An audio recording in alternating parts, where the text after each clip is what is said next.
Un compteur asynchrone modulo 10 permet le comptage de 0 à 9. Alors, on a besoin de 10 séquences différentes. La plus grande, c'est 9, qui s'écrit sur 4 bits en binaire. Alors, on a besoin de 4 bascules. Chaque bascule va porter un seul bit.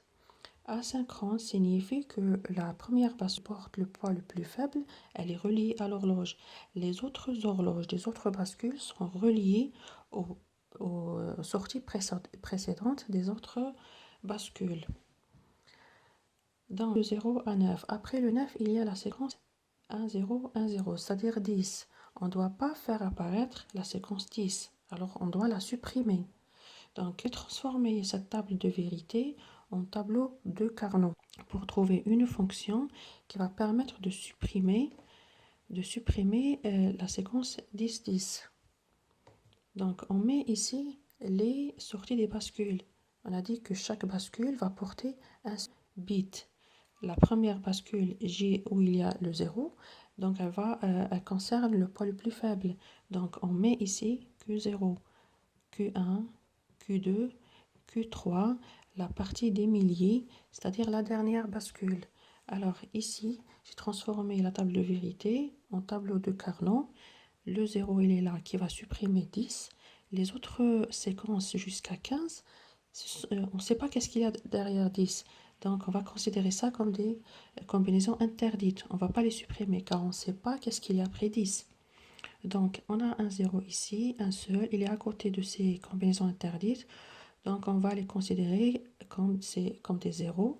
Et on va faire une boucle. Je vais suivre la deuxième forme canonique. Alors, cette boucle me donne Q3 bar plus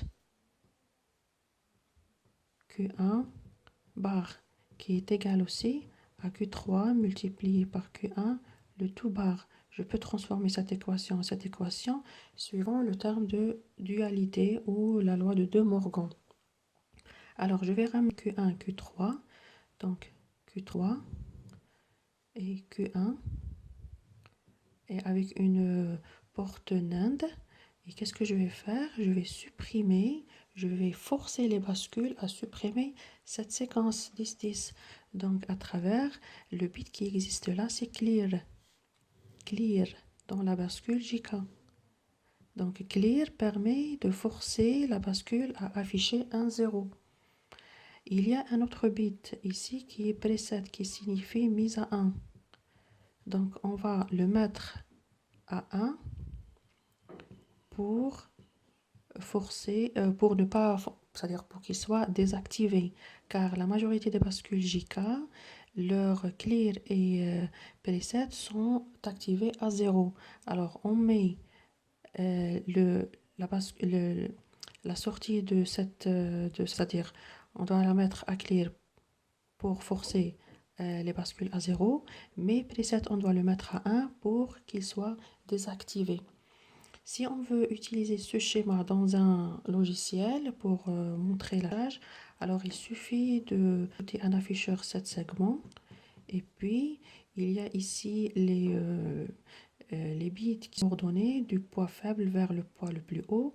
Alors on branche Q3 qui a le poids le plus fort ici et Q0 on doit la mettre dans le poids le plus faible, Q1 ensuite et ensuite Q2. Et dans ce cas-là, il va afficher de 0 jusqu'à 9 seulement, compteur modulo 10. Et voilà.